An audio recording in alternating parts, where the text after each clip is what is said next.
सभी श्रोताओं को मेरा सादर प्रणाम। आज हम संत शिरोमणि श्री तुलसीदास जी महाराज रचित श्री रामचरितमानस द्वितीय सोपान अयोध्या कांड का पाठ प्रारंभ करने जा रहे हैं। कल हमने दोहा संख्या 40 तक पाठ किया था। आज हम उसके आगे का पाठ करेंगे।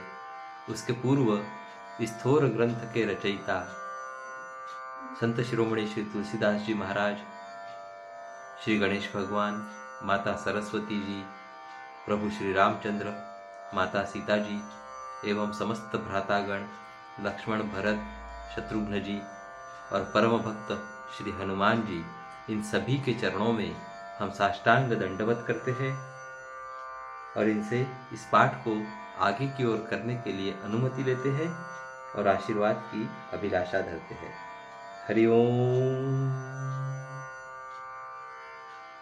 तो चलिए आज हम फिर से एक बार दोहा संख्या 240 को याद कर लेते हैं। उसके पश्चात हम आगे की ओर का पाठ प्रारंभ करेंगे। हरि ओम। सूत सनेहुत बचनूत, संकट परेउ नरेशु रामा, सकहुत आयसु धरहु सिर, मेटहु कठिन कलेसु रामा। इधर तो पुत्र का स्नेह है और उधर वचन यानी कि प्रतिज्ञा। राजा इसी धर्म संकट में पड़ गए हैं। यदि तुम कर सकते हो तो राजा की आज्ञा शिरोधार्य करो और इनके कठिन क्लेश को मिटाओ। हरि ओम।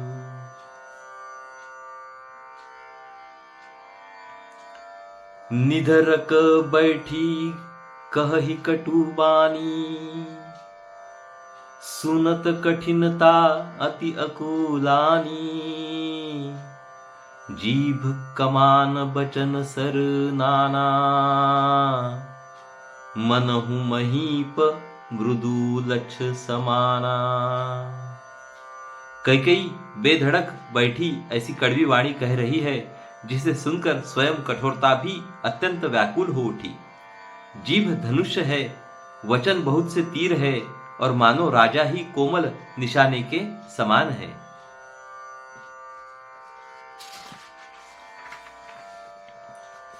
जनु कठोर पनु धरे शरीरु, सिखहि धनुष विद्या बर बीरु, सबु प्रसंगु रघुपति सुनाई, बैठी मनहु तनु धरि निठुराई। इस सारे साज सामान के साथ मानो स्वयं कठोरपन श्रेष्ठ वीर का शरीर धारण करके धनुष विद्या सीख रहा है। श्री रघुनाथ जी को सब हाल सुनाकर वह ऐसे बैठी है मानो निष्ठुरता ही शरीर धारण किए हुए हो। मन मुसुकाई भानुकुल भानु, राम सहज आनंद निधानु, बोले बचन विगत सब दूषण, मृदु मंजुल जनु बाग विभूषण। सूर्य कुल के सूर्य स्वाभाविक ही आनंद निधान श्री रामचंद्र जी मन में मुस्कुराकर सब दूषणों से रहित ऐसे कोमल और सुंदर वचन बोले जो मानव वाणी के भूषण ही थे। सुनु जननी सोई सुतु बड़ भागी, जो पितु मातु बचन अनुरागी, तनय मातु पितु तोष निहारा, दुर्लभ जननी सकल संसारा। हे माता सुनो, वही पुत्र बड़भागी है जो पिता माता के वचनों का अनुरागी यानी कि पालन करने वाला है। आज्ञा पालन के द्वारा माता पिता को संतुष्ट करने वाला पुत्र हे जननी सारे संसार में दुर्लभ है। हरि ओम। अभी हम यहाँ पे दोहा संख्या 41 का पाठ करेंगे। हरि ओम। मुनिगण मिलन विशेषी वन, सबहि भांति हित मोर रामा। तेहि महपितु आयसु बहुरी, सम्मत जननी तोर रामा। वन में विशेष रूप से मुनियों का मिलाप होगा, जिसमें मेरा सभी प्रकार से कल्याण है। उसमें भी फिर पिताजी की आज्ञा और हे जननी तुम्हारी सम्मति है। भरतु प्राण प्रिय पावही राजू, विधि सब विधि मोही सन्मुख आजू। जौन जाऊं बन ऐसे हूँ काजा, प्रथम गनिय मोही मूढ़ समाजा। और प्राण प्रिय भरत राज्य पावेंगे। इन सभी बातों को देखकर यह प्रतीत होता है कि आज विधाता सब प्रकार से मुझे सम्मुख है, यानी कि मेरे अनुकूल है। यदि ऐसे काम के लिए भी मैं वन को न जाऊं तो मूर्खों के समाज में सबसे पहले मेरी गिनती करनी चाहिए। से वही अरंगु कल्पतरु त्यागी, परिहरी अमृत लेहि विषु मागी। तेउन पाई अस समऊ चुकाही, देखु बिचारी मातु मन माही। जो कल्प वृक्ष को छोड़कर रेंड की सेवा करते हैं और अमृत त्याग कर विष मांग लेते हैं, हे माता तुम मन में विचार कर देखो, वे महामूर्ख भी ऐसा मौका पाकर कभी न चूकेंगे। अंब एक दुखु मोहि विशेषी, निपट बिकल नर नायकु देखी। थोरी ही बात पितहि दुख भारी, होती प्रतीति न मोही महतारी। हे माता मुझे एक ही दुख विशेष रूप से हो रहा है, वह महाराज को अत्यंत व्याकुल देखकर इस थोड़ी सी बात के लिए ही पिताजी को इतना भारी दुख हो। हे माता मुझे इस बात पर विश्वास नहीं होता। राऊ धीर गुण उदधि अगाधु, भामोही ते कछु बड़ अपराधु। जाते मोहिन कहत कछु राऊ, मोरी सपथ तो ही कहु सती भाऊ। क्योंकि महाराज तो बड़े ही धीर और गुणों के अथाह समुद्र है। अवश्य ही मुझसे कोई बड़ा अपराध हो गया है, जिसके कारण महाराज मुझसे कुछ नहीं कहते। तुम्हें मेरी सौगंध है माता, तुम सच सच कहो। हरि ओम। अभी हम यहाँ पे दोहा संख्या 42 का पाठ करेंगे। हरि ओम। सहज सरल रघुबर बचन कुमति, कुटिल करी चान रामा। चलई जोक जल बक्र गति, यद्यपि सलिलु समान रामा। रघुकुल में श्रेष्ठ श्री रामचंद्र जी के स्वभाव से ही सीधे वचनों को दुर्बुद्धि कैकेयी टेढ़ा ही करके जान रही है। जैसे यद्यपि जल समान ही होता है, परंतु जोंक में उसमें टेढ़ी चाल से ही चलती है। रहसी रानी राम रुख पाई, बोली कपट सनेहु जनाई। सपथ तुम्हार भरत कई आना, हे तुन दूसर मैं कछु जाना। रानी कैकेयी श्री रामचंद्र जी का रुख पाकर हर्षित हो गई और कपटपूर्ण स्नेह दिखाकर बोली, तुम्हारी शपथ और भरत की सौगंध है, मुझे राजा के दुख का दूसरा कुछ भी कारण विदित नहीं है। तुम अपराध जोगु नहीं ताता, जननी जनक बंधु सुख दाता। राम सत्य सबू जो कछु कहूँ, तुम पितु मातु बचन रत अहू। हे तात, तुम अपराध के योग्य नहीं हो, तुमसे माता पिता का अपराध बन पड़े यह संभव नहीं। तुम तो माता पिता और भाइयों को सुख देने वाले हो। हे राम, तुम जो कुछ कह रहे हो सब सत्य है। तुम पिता माता के वचनों के पालन में तत्पर हो। पित ही बुझाई कहु बलि सोई, चौथे पन जेहि अज सुन होई। तुम सम सुवन सुकृत जेहि दिन्हे, उचितन तासु निरादरु किन्हे।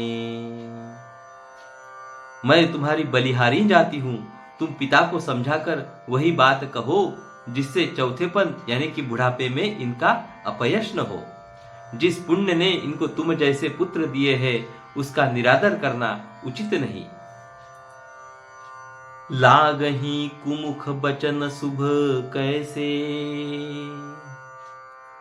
मगह गयादिक तीरथ जैसे।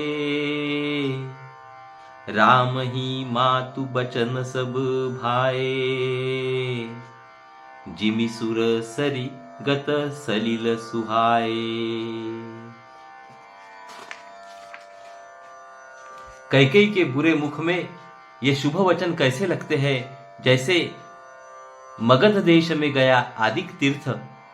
श्री रामचंद्र जी को माता कैकेयी के सब वचन ऐसे अच्छे लगे जैसे गंगा जी में जाकर यानी कि अच्छे बुरे सभी प्रकार के जल शुभ और सुंदर हो जाते हैं। हरिओम। अभी हम यहाँ पे दोहा संख्या 43 का पाठ करेंगे। हरिओम। गई मूर्छा राम ही सुमिरी नृप,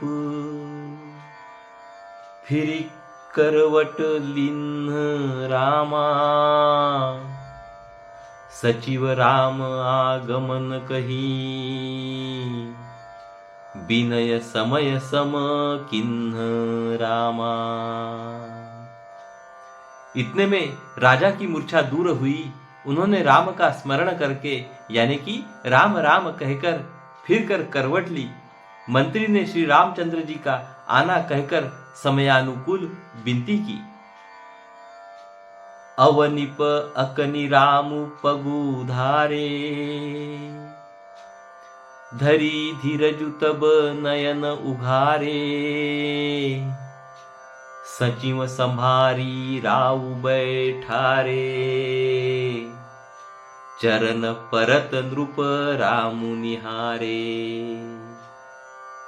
जब राजा ने सुना कि श्री रामचंद्र पधारे हैं तो उन्होंने धीरज धर के नेत्र खोले।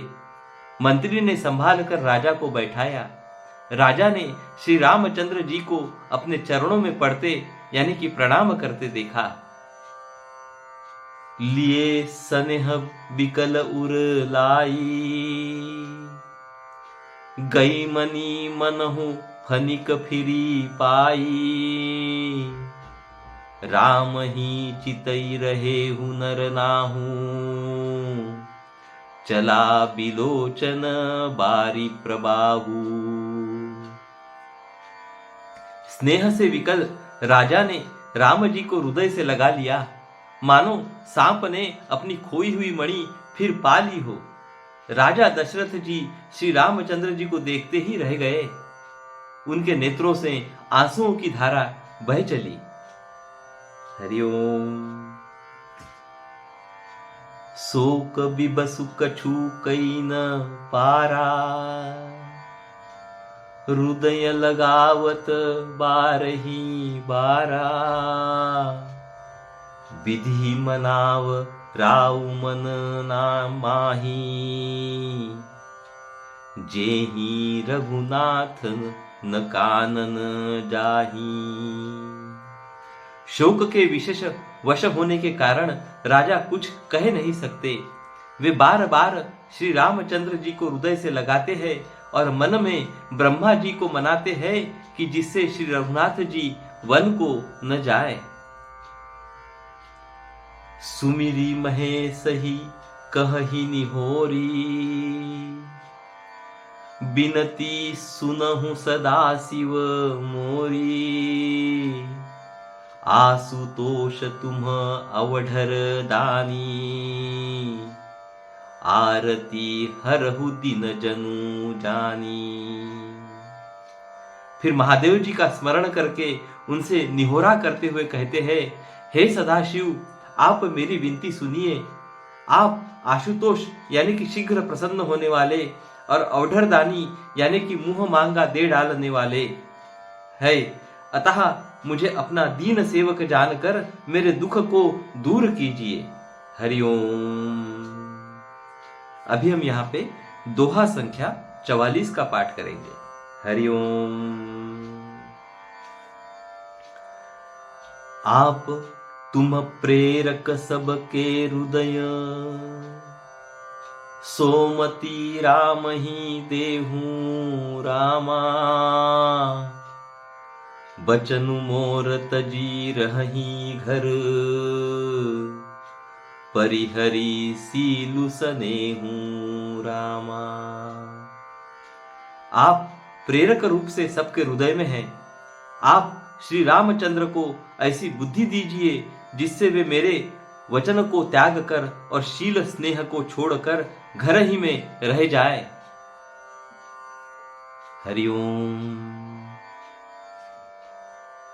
अजसु हो जग सुजसु नसाऊं,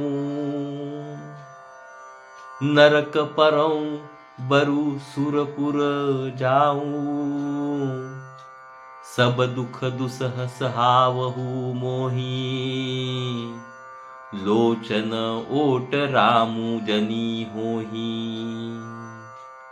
जगत में चाहे अपयश हो और सुयश नष्ट हो जाए, चाहे नया पाप होने से मैं नरक में गिरूं अथवा स्वर्ग चला जाए, पूर्व पुण्यों के फलस्वरूप मिलने वाला स्वर्ग चाहे मुझे न मिले, और भी सब प्रकार के दुस्सह दुख आप मुझसे सहन करा ले, पर श्री रामचंद्र मेरी आंखों की ओट न हो।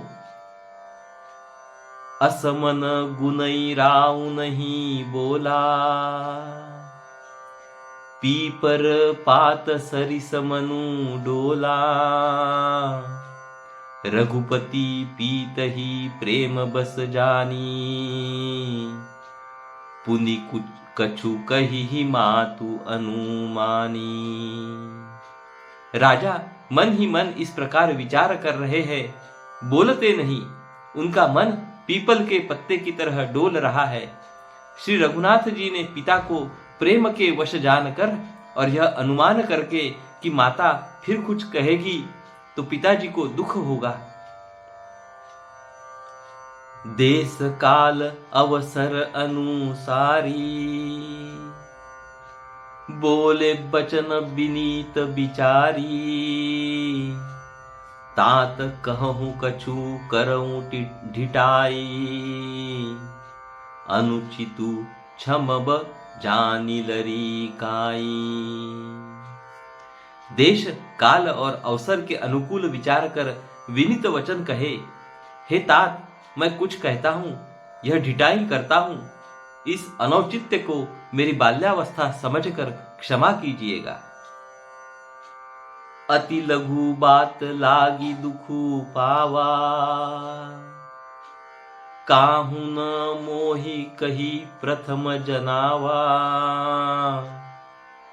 देखी गोसाई पूछिऊ माता,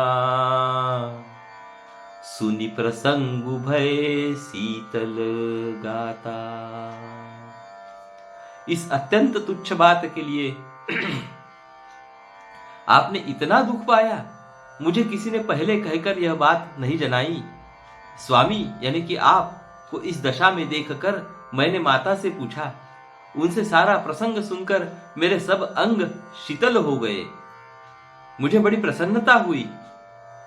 हरिओम। अभी हम यहाँ पे दोहा संख्या 45 का पाठ करेंगे। उसके पश्चात हम रोज ही की तरह श्री रामायण जी की आरती का गायन करेंगे और उसके पश्चात अपनी वाणी को वहीं पे विराम देंगे। हरिओम। मंगल समय स्नेह बस, सोच परिहर्य तात रामा। आयसु देय हर्षिय, कही पुलक प्रभु गात रामा। हे पिताजी, इस मंगल के समय स्नेहवश होकर सोच करना छोड़ दीजिए और हृदय में प्रसन्न होकर मुझे आज्ञा दीजिए। यह कहते हुए प्रभु श्री रामचंद्र जी सर्वांग पुलकित हो गए। हरिओम। तो इस तरह से अपना आज का पाठ हम यहां रोकते हैं और रोज की तरह श्री रामायण जी की आरती का गायन करके अपने वाणी को आज के लिए विराम देंगे। तो चलिए हम सब रामायण जी की आरती का गायन करते हैं। हरिओम।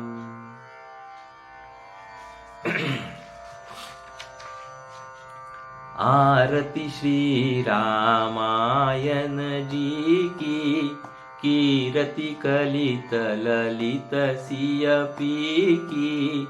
आरती श्री रामायण जी की, गावत ब्रह्मादिक मुनि नारद। वाल्मीक विज्ञान विशारद, सुख सनकादि शेष अरुसारद। वरनि पवन सुत कीरतिनी की। आरती श्री रामायण जी की, कीरति कलित ललित सियपी की। आरती श्री रामायण जी की, गावत वेद पुराण अष्टदश। छहो शास्त्र सब ग्रंथन को रस। मुनि जन धन संतन को सर्वस। सार अंश सम्मत सब ही की। आरती श्री रामायण जी की, कीरति कलित ललित सियपी की। आरती श्री रामायण जी की, गावत संतत शंभु भवानी। अरुघट संभव मुनि विज्ञानी। व्यास आदि कवि बर्ज बखानी। काग भुसुंडी गरुड़ के ही की। आरती श्री रामायण जी की, कीरति कलित ललित सियपी की। आरती श्री रामायण जी की, कलिमल हरनि विषय रस फीकी। सुबग सिंगार मुक्ति जुपति की।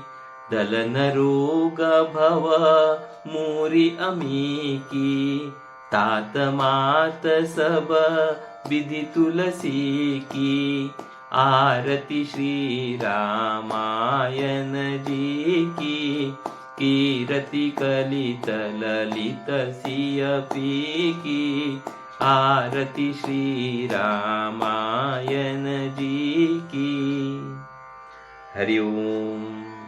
बोलो सियावर रामचंद्र की जय। पवन पुत्र हनुमान की जय। हरिओम हरिओम हरिओम। तो आज के लिए आज्ञा दीजिए, कल फिर मिलेंगे। नमस्कार। हरि ओम हरि ओम हरि ओम हरि ओम हरि ओम।